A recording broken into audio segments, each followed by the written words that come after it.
출애굽기 12장 4절에서 5절 그리고 11절부터 14절 말씀까지 구약성경 98면 전후에 있는 출애굽기 12장입니다.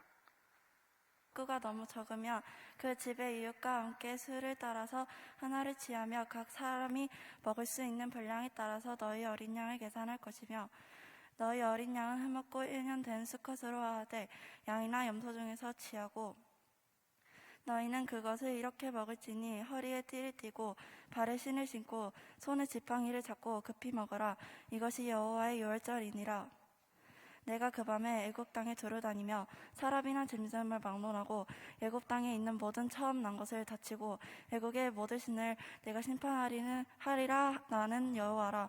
내가 애굽 땅을 칠 때에 그 피가 너가 사는 집에 있어서 너희를 위하여 표적이 될지라.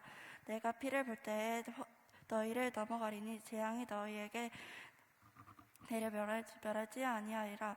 너희는 이날을 기념하여 여호와의 절기를 삼아 영원한 규례로 대대로 지키리라.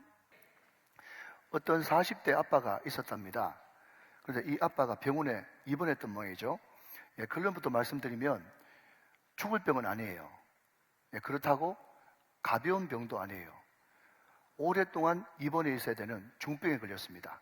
그 와중에 자기 굉장히 어린 딸이 아빠를 이제 찾아왔어요. 면회를 온 거죠. 그러니까 아빠 보니까 상태가 심상치 않거든요. 그러니까 딸이 아빠한테 묻습니다. 아빠 죽어? 물었어요. 굉장히 당황스럽지만 아이를 안심시켜야 된다는 그 생각에 아빠 안 죽어. 하나님이 고쳐주실 거야. 그렇지만 언젠가는 사람이 죽어. 그렇게 이야기했습니다. 그랬더니 이 딸이 이번에는 뭐라고 얘기하는가 하면 나도 죽어? 그렇게 이야기했다는 거예요. 너무 당황스러운 질문이었지만 그래도 이번 차에 복음을 잘 설명해야겠다 싶어가지고 그래 사람은 누구든지 죽어. 성경 말씀에 한번 죽는 것은 사람에게 정하신 이치라고 돼 있어. 너도 죽을 수 있어. 너도 죽어. 그렇게 이야기했어요. 그 질문을 받은 이 딸이 또 이렇게 이야기를 합니다. 그럼 아빠 죽고 난 다음에 어떻게 돼? 그럼 아빠 죽고 난 다음에 어떻게 돼? 그렇게 물었어요. 여러분 한 주간 동안 정말 고생 많이 하셨죠? 사업에서 또 일터에서 현장에서 또 이번 한 주간 살아내느라 얼마나 고생을 많이 하셨습니까? 너무 힘들게 산 여러분들한테 이 죽음에 대한 이야기 또 죽음 이후의 심판에 대한 이야기 이런 이야기는 참 쉽지 않은 그런 이야기입니다. 여러분 대단히 송구하지만 저도 대학에서 인문학을 전공하고 철학을 전공했어요. 그러니까 얼마든지 여러분 듣기 좋은 말 또 교양 있는 말, 또 힘을 주는 말, 용기를 주는 말, 주먹이 불꽃 쥐어지는 말, 감동적인 말 할 수 있습니다. 그런데 여러분 우리 교회가 정말 우리가 그토록 부르짖는 성경적이고 모범적인 그런 교회가 되기 위해서는 교회의 핵심 본질인 우리가 어떻게 하면 구원을 받을 것인가, 어떻게 하면 죽음 이후가 보장될 것인가, 어떻게 하늘과 우리가 연결될 수 있을 것인가, 이것을 매 예배 때마다 이 모양 저 모양으로 색깔을 달리해서 계속해서 천국 복음을 하나님의 나라를 소개시켜 주는 것이 건강한 교회고 교회의 사명인 줄로 여러분 믿으시기 바랍니다.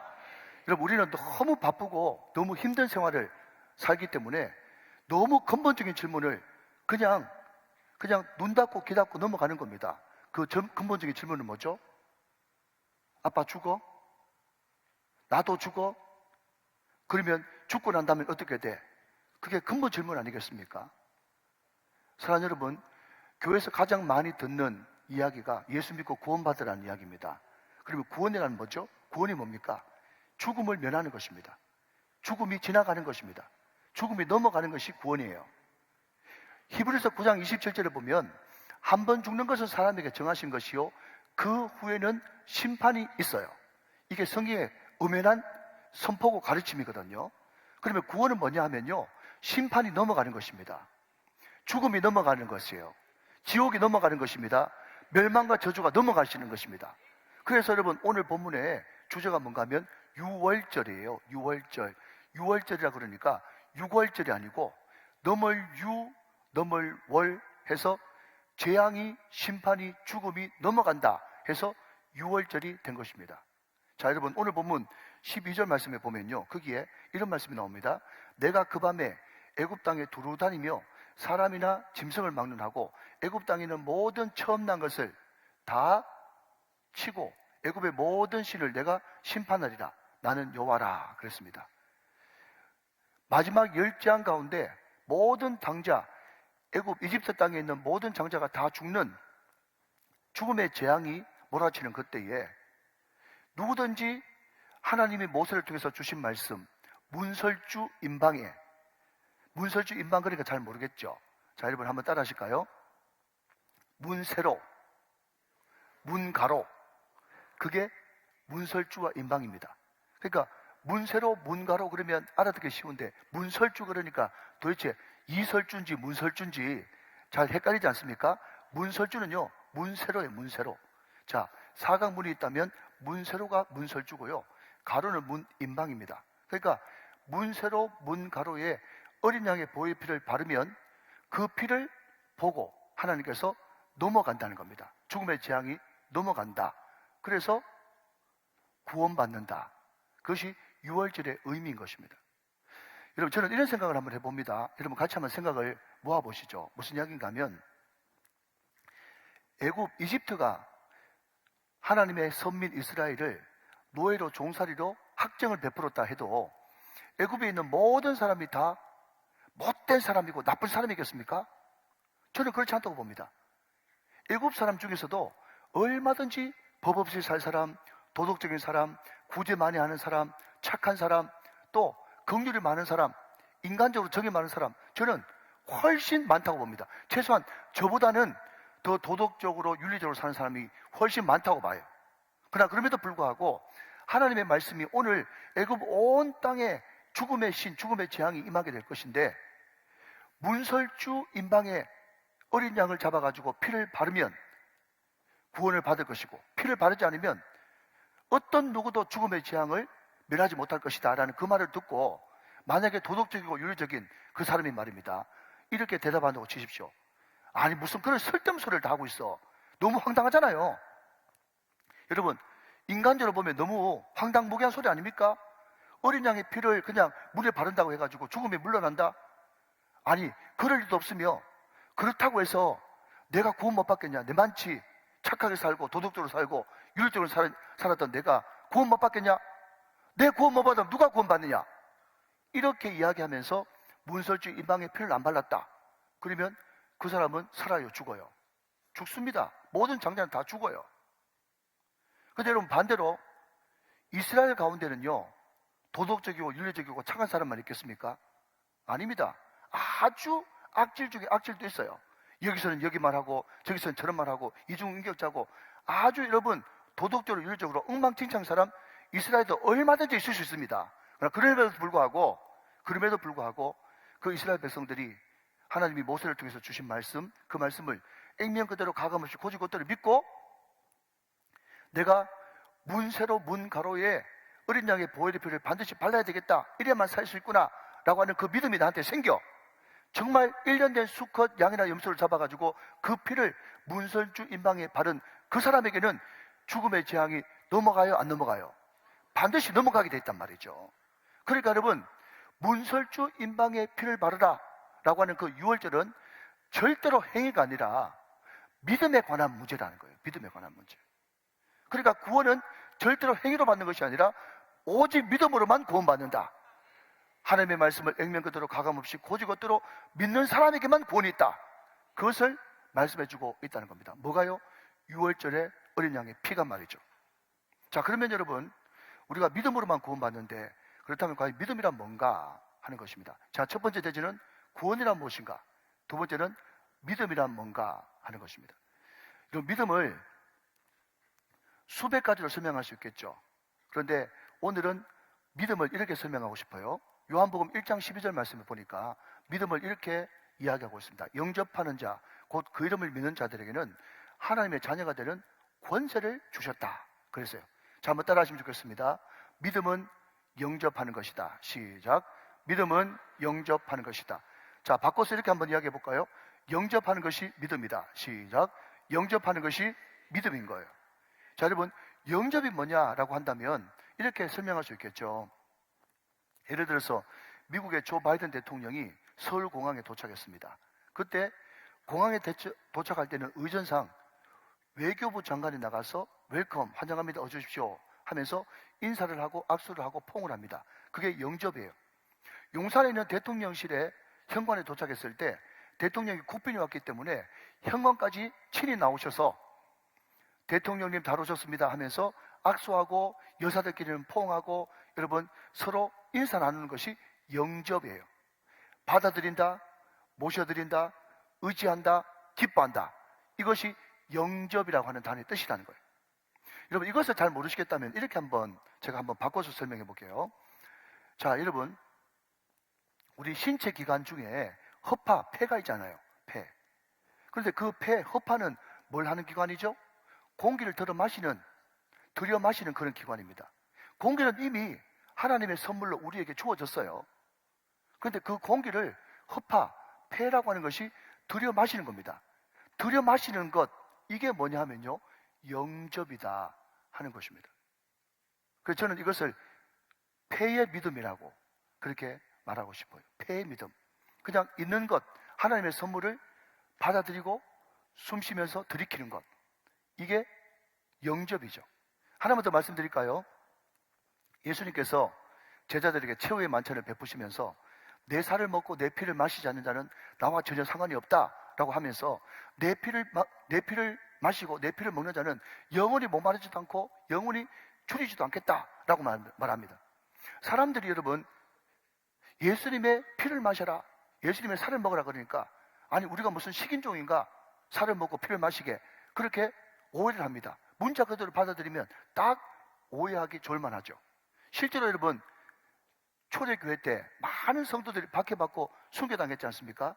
로마 황제들이 뭐라고 기독교인들을 몰아붙이고 여러분 가짜 뉴스를 퍼뜨리는가 하면요, 그들은 매일마다, 왜냐하면 그 초대교회 때는 매일마다 예배가 성찬이었으니까 이것도 굉장히 중요하거든요. 매일 예배 때마다 성찬이었어요.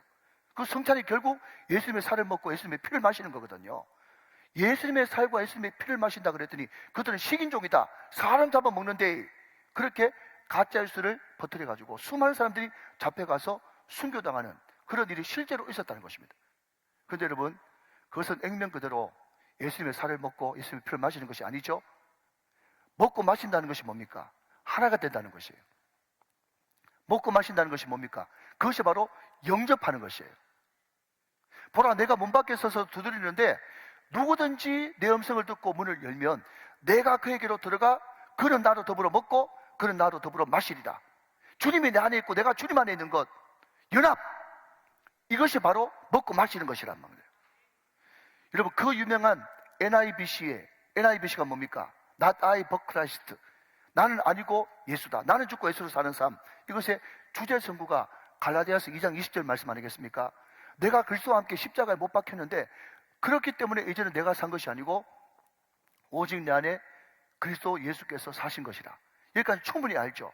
여러분 예수님의 십자가가 무엇을 의미하는가 하면 그 십자가를 믿는다는 것은요, 예수님이 십자가에 2000년 전에 못 박혀 돌아가실 때 나도 그 십자가에 같이 못 박아 죽었다는 것입니다. 그 십자가에 못 박힌 예수 그리스도를 믿는다는 것은 예수님이, 십자가에 못 박힌 예수님이 내 안에 들어오셨다는 것을 의미하는데, 그 예수님을 영접하는 것이 바로 내가 죽고 3일 만에 부활하신 예수의 힘으로 산다는 것입니다. 자, 그러면 그 이후에 우리가 어떻게 살 것인가?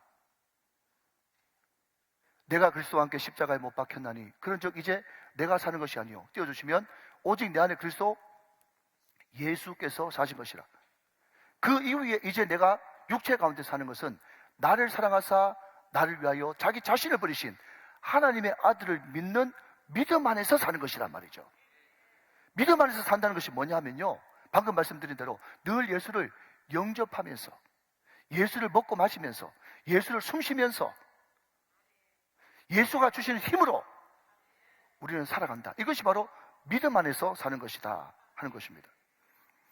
자, 여러분, 우리가 믿음 안에서 산다 그러면 우리 예수님을 먹고 마시면서 그분을 호흡하면서 그분을 늘 바라고 그분을 늘 믿으면서 사는 사람의 특징이 뭐냐 하면요.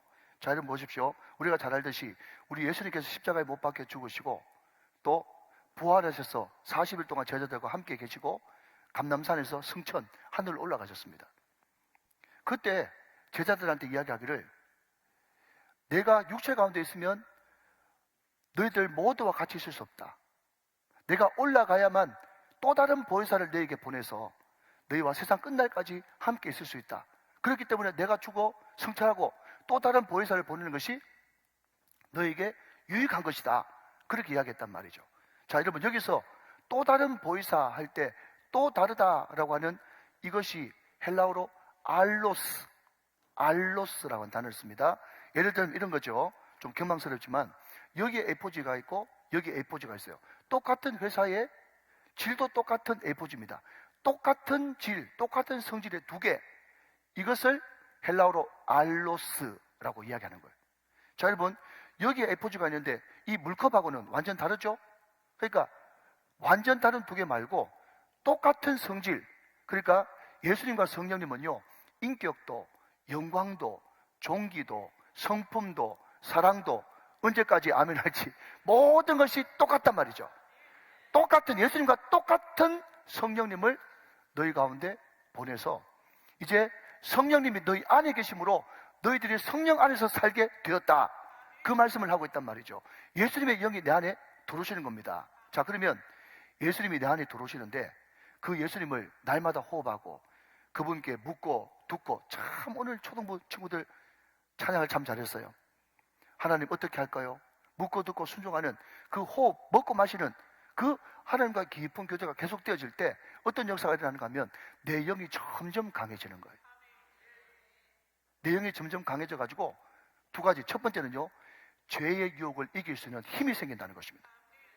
내 영이 강해질 때 죄의 유혹을 이길 힘이 생기는 거예요.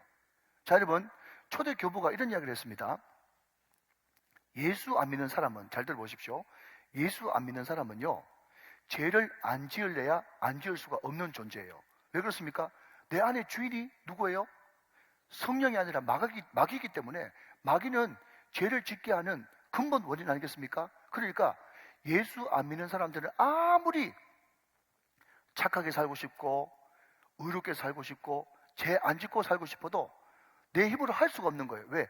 주인 자체가 마귀이기 때문에 예수 안 믿는 사람은 죄 안 짓고 싶어도 죄를 안 지을 수 없는 존재가 예수 안 믿는 사람이라는 거예요. 그런데 여러분, 우리 예수 믿는 사람은 어떤 사람인가 하면, 자, 여러분 잘 들으셔야 됩니다. 예수 믿는 사람은 내 안에 주인 누구세요? 성령 하나님이세요. 그분은 하나님이십니다. 그분은 능력이십니다. 그분은 힘이십니다. 그분은 거룩이십니다. 그렇기 때문에 우리가 죄를 안 짓기로 결정하고 주님 앞에 의지하면서 도와달라고 간청하면서 나가기만 하면 얼마든지 죄를 안 지으려면 안 지을 수 있는 존재가 되었다는 거예요. 여러분, 이것을 인정하지 못한 사람은요, 예수를 믿는다고 하면서도 또 회개하면 되지 뭐, 그러면서 교회에 와가지고 또 죄를 지을 수밖에 없어서 죄송합니다 하면서 늘 똑같은 회개 기도를 똑같이 한단 말이죠. 사랑하는 여러분, 여기서 설교 없는 말을, 설교 온 게 없는 말을 한마디 한다면, 제가 어느 책에 보니까 마귀가 우리를 유혹할 때 세 가지로 유혹한다는 거예요. 첫 번째는요, 이번 딱 한 번이야. 그렇게 유혹한다는 거예요. 죄를 지을 때 이번 딱 한 번이야. 두 번째, 또 회개하면 되잖아. 그 두 번째 마귀 소리예요.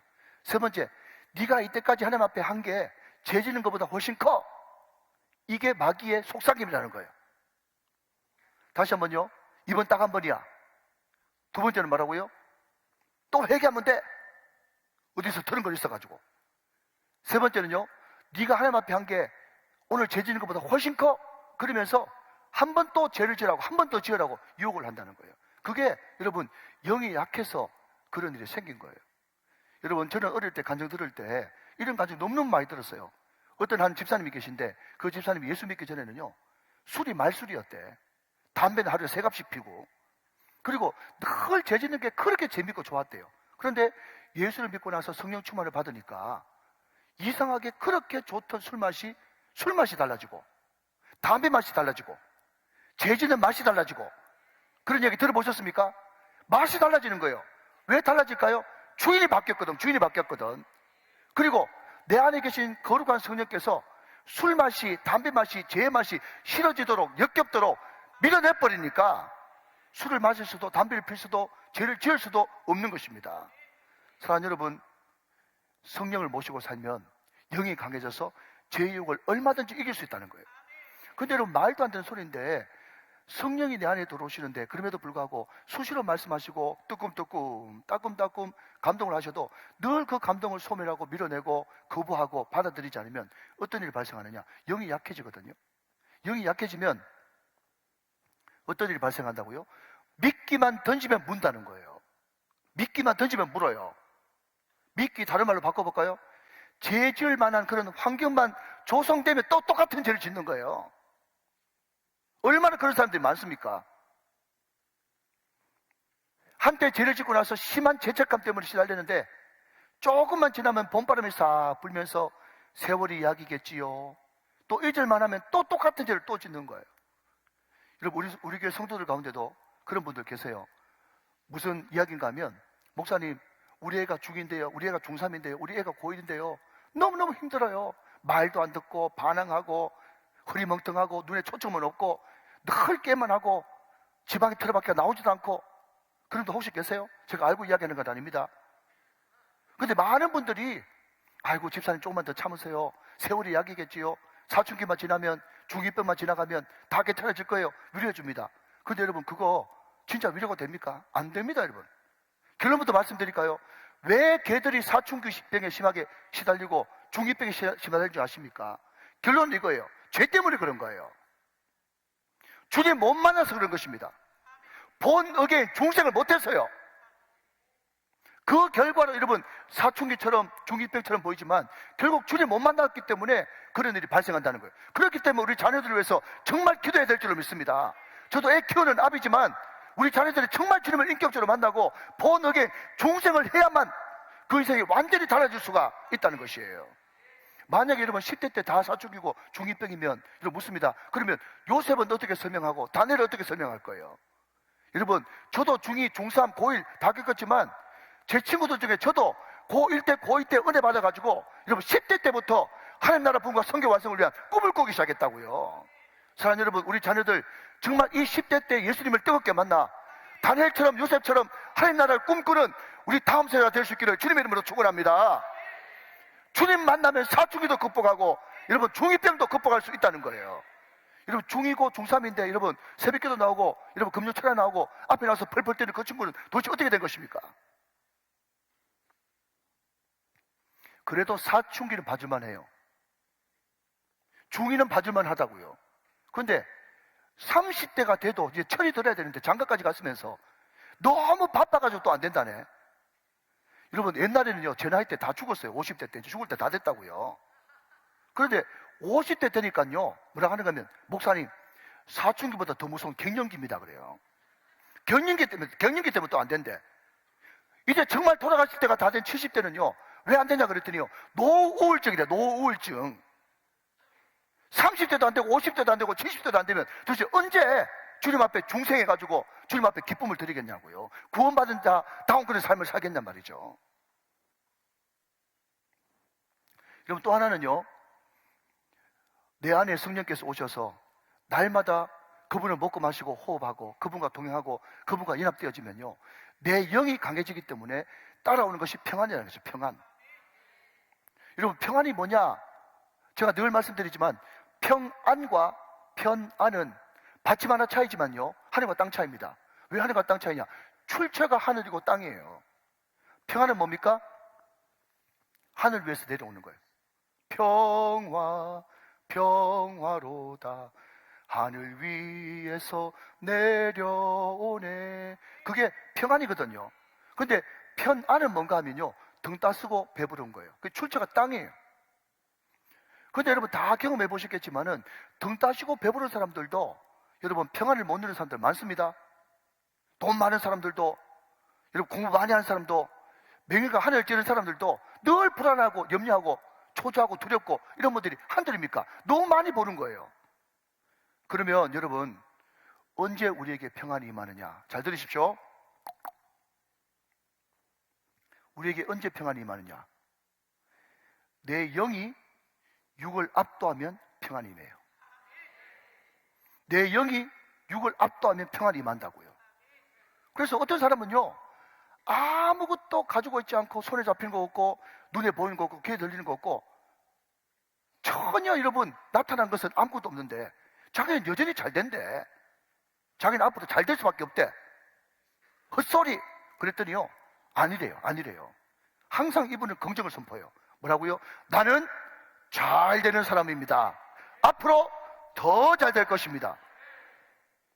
아멘 하지 말고 따라하세요. 모르세요? 나는 잘 되는 사람입니다. 앞으로 더 잘 될 것입니다. 왜냐하면 하나님이 나와 함께 하시기 때문입니다. 믿으시면 아멘. 늘 그 믿음을 가지고 늘 긍정을 선포한단 말이죠. 왜? 자기 영이 거기서 증거하는 거예요. 나 앞으로 잘 될 거다. 더 잘 될 거다. 하나님이 나와 함께 하시기 때문이다. 할렐루야. 벌써 여러분 에너지가 팍팍 나가잖아. 그런데 여러분 육이 내 영을 장악해버리면요, 모든 것을 가지고 있고 지금 현재 괜찮아도 늘 불안하고 초조하고 두렵습니다. 그러니 여러분 믿는다고 하면서도 늘 두렵고 초조하면 그 믿음 없는 것입니다.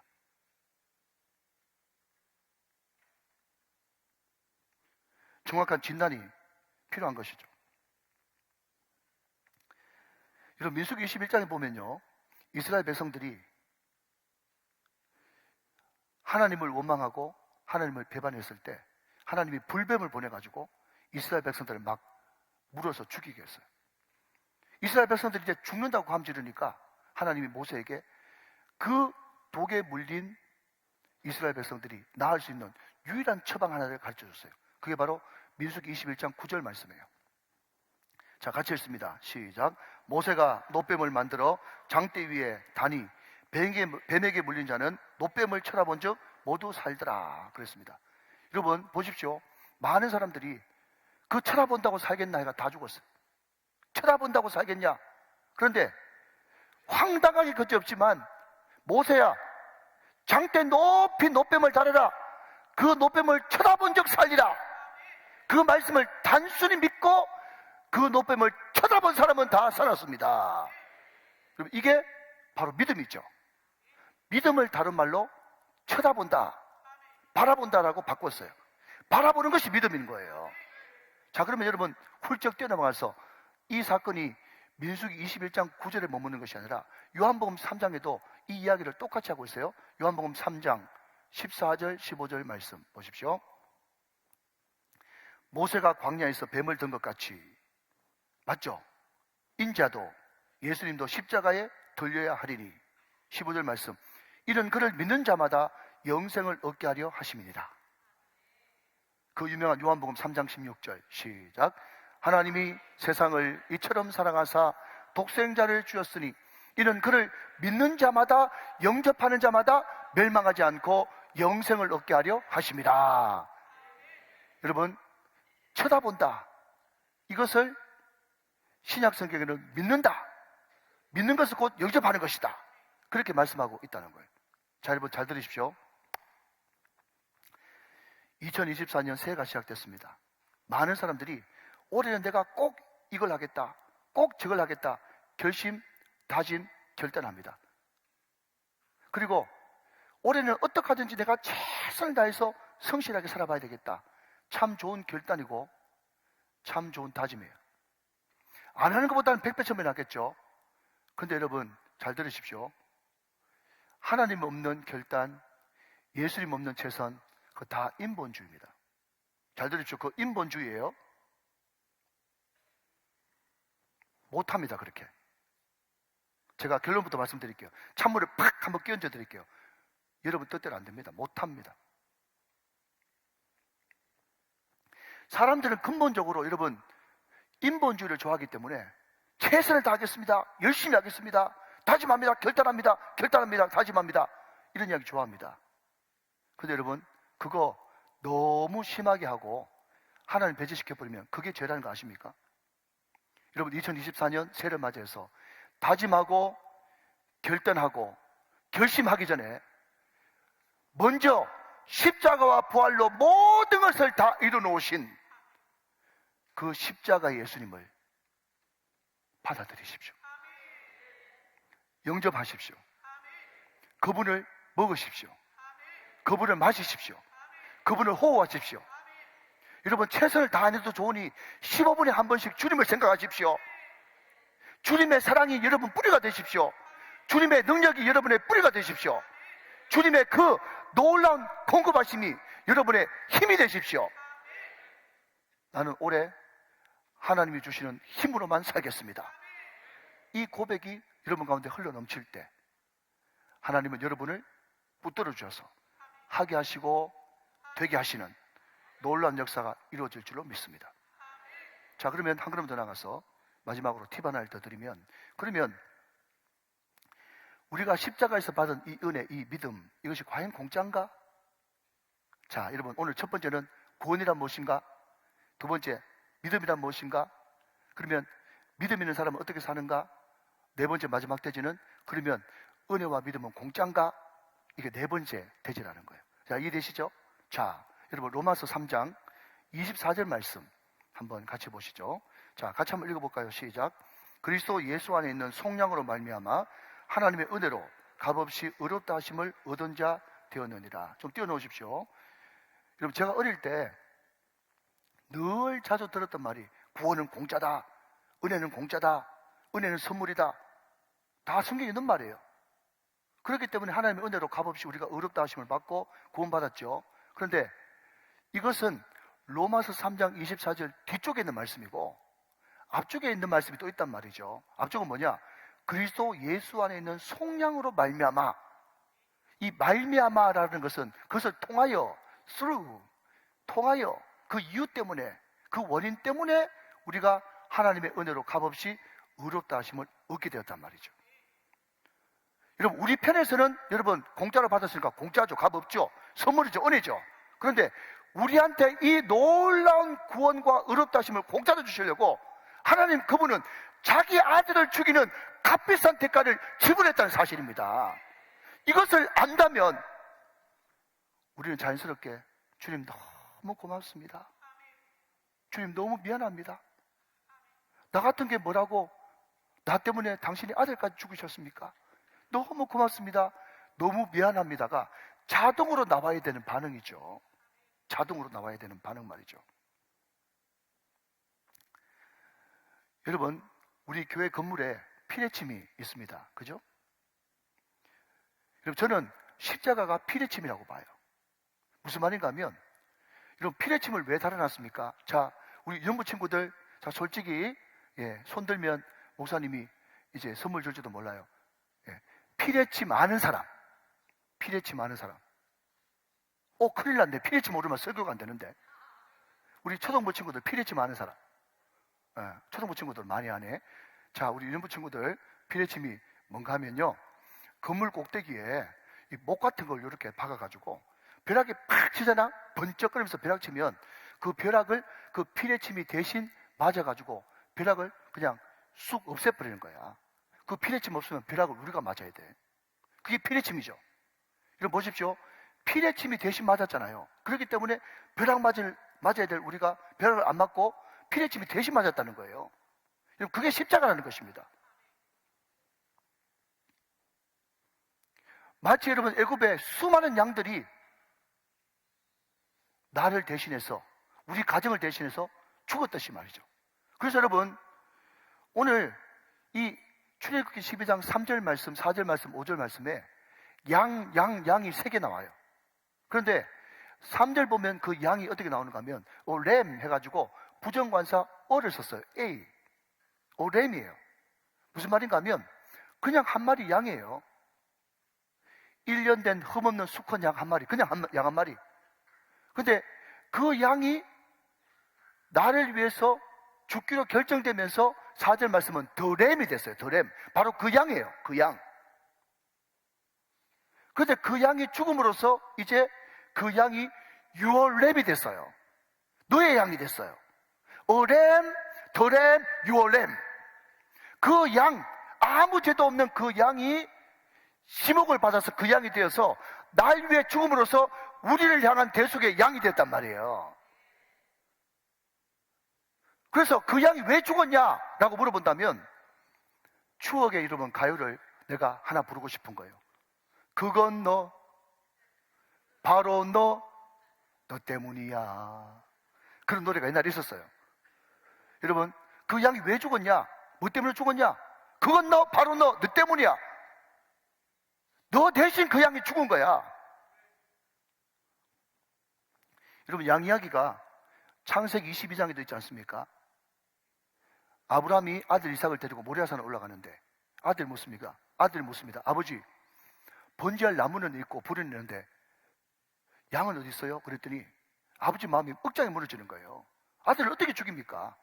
그랬더니 자기도 모르게 그냥 횡설수설 변명하려고 끌어붙였는데 그게 성령의 음성이었어요.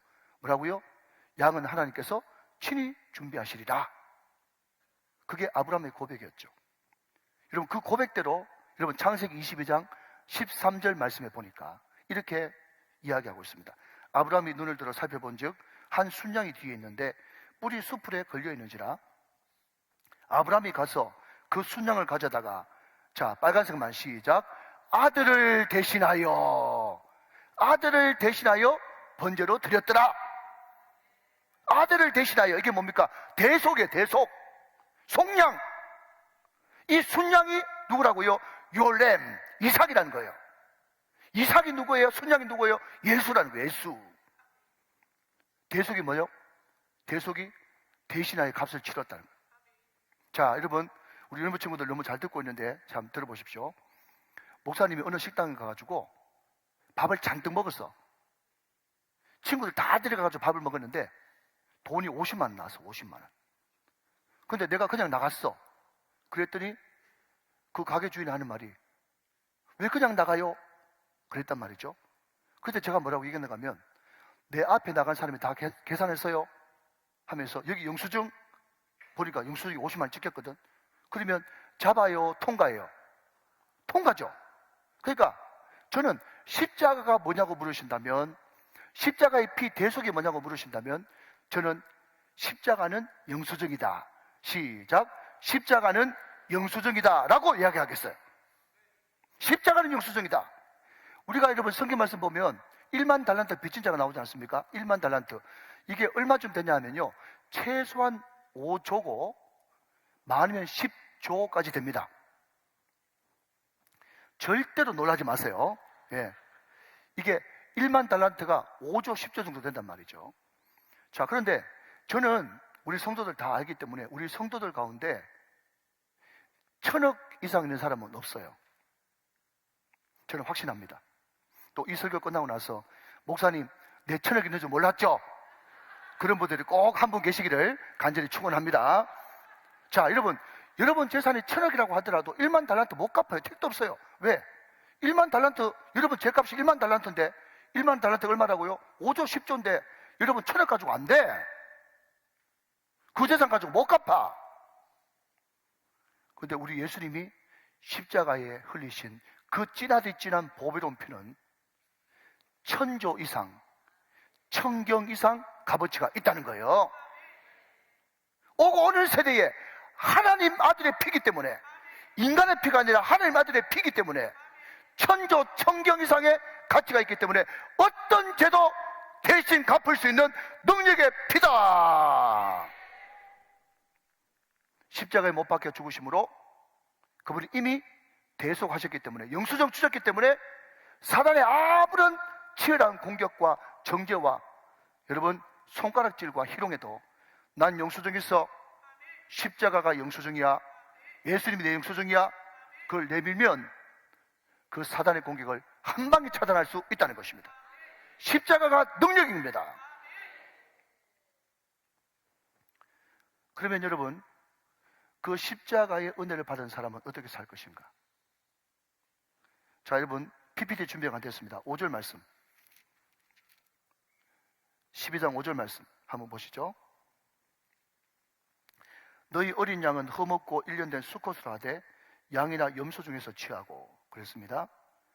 자, 여러분, 그 사랑과 그 은혜를 받은 사람은요, 유월절 어린 양이 1년 된 흠없는 어린 양이에요.